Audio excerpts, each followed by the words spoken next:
Welcome back. Now, as we adjust to new ways of living, we're also adjusting to new ways of working from home, juggling children, Wi-Fi and dodgy desks made out of ironing boards. On top of all of that, we've had to communicate in new ways with our colleagues through video calling, an often scary concept for many. So how can we overcome this? Well, the author of Goodbye Glossophobia and former live BBC producer Esther Stanhope joins us on the line now with her advice. Good morning to you, Esther. Thank you for joining us today. Morning, Esther. Good morning. Good morning, Anna. Good morning, Laura. Lovely to hear from you this morning. We just mentioned there in our introduction that we're finding new ways of having to communicate now with our colleagues remotely. So for the first timers, video calling and video conferences can be quite daunting. Is that what you're finding?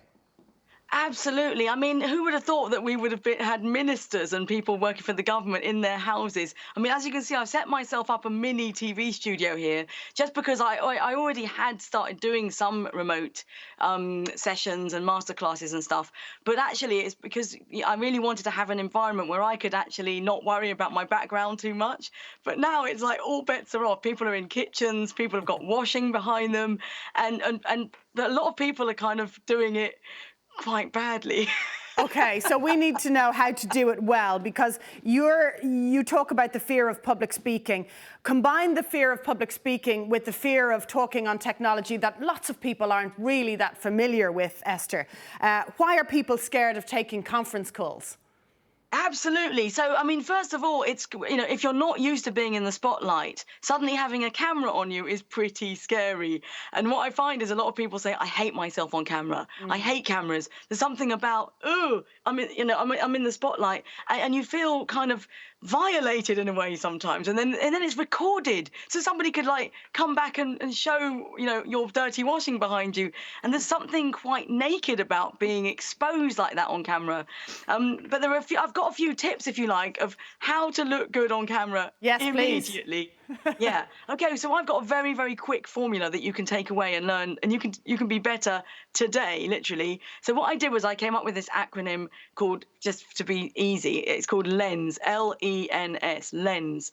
Because you've got to remember that rule one of how to look good in conference calls and remote meetings is look at the lens. Don't look at the screen. Because what you're doing, and you've seen on the news, some people are looking at the screen. They're engaging with the person, so they're looking like this. Yes, that's so true. Hi, how are you? Good morning. And now, I mean, I was talking to a client of mine, actually in the government, who was doing a job interview the other day, and people are doing job interviews for top jobs, but they're not looking at the screen. They're looking at the screen, not the lens. So a very, very, very quick story behind how you can remember to look at the lens is if you remember the late, great TV presenter Cilla Black. Do you remember Cilla Black? Yes, of course we do. Cilla Black used to call camera one Bobby because she loved her late husband. That was her late husband. She was in love with him. And it reminded her, camera one, she just thought, if I call the camera Bobby, it will remind me to look at that and have a relationship with that.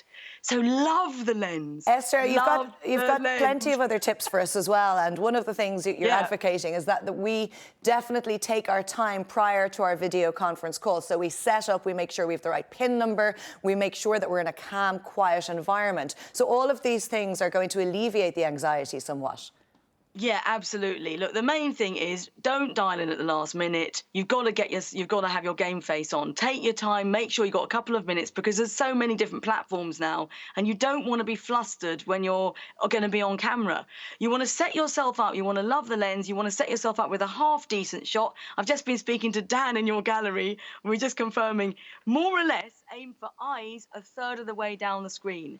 Because what we're having is, because people have got their laptops like this or their iPad, and it's like we're looking at nostrils, and it's not very flattering looking up.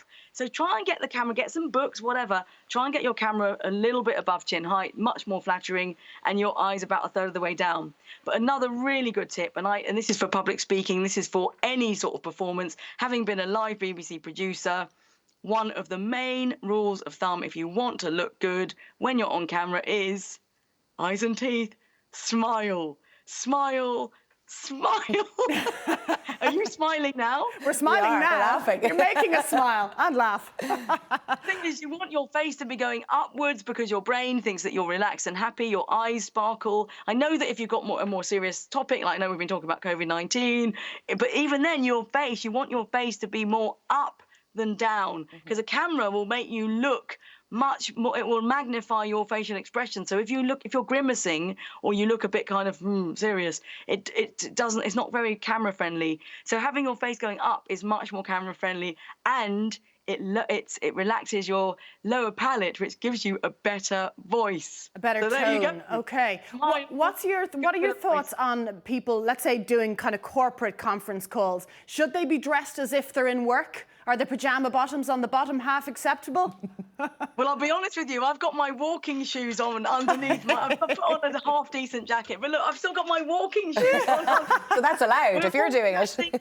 Look, dress from the waist up. That's absolutely fine. But I've seen people have been emailing me their disastrous examples of conference calls. One guy in America had no trousers on. Yes. And the shot was just on his thigh. You could see he had naked thighs.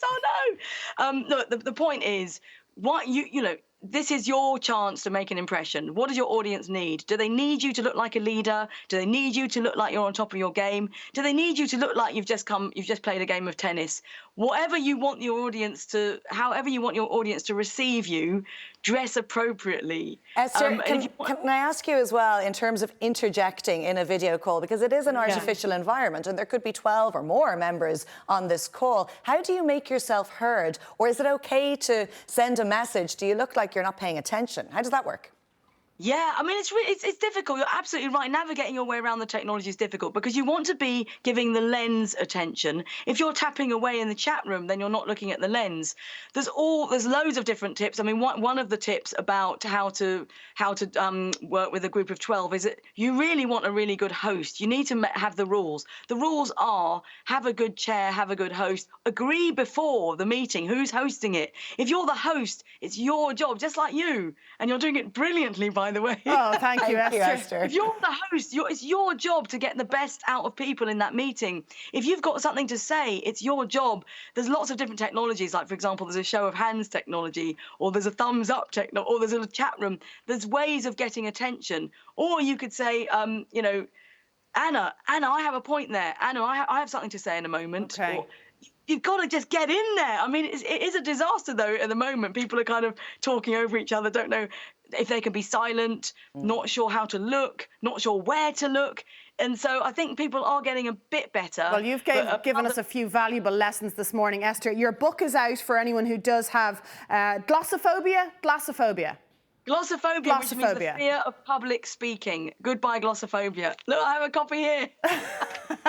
I would imagine it's very helpful, but in that book you also have included, in terms of preparing yourself for meetings, and not only virtual meetings, but we will be meeting once again. So speaking in public with faces, which is a whole new challenge and a whole new problem for so many. Absolutely, yeah. And actually, being a camera on you is a bit like having an audience of 300 people walking in. Yeah, very true. They're very similar tips. Yeah. Esther Stanhope, thank you very much for joining us this morning.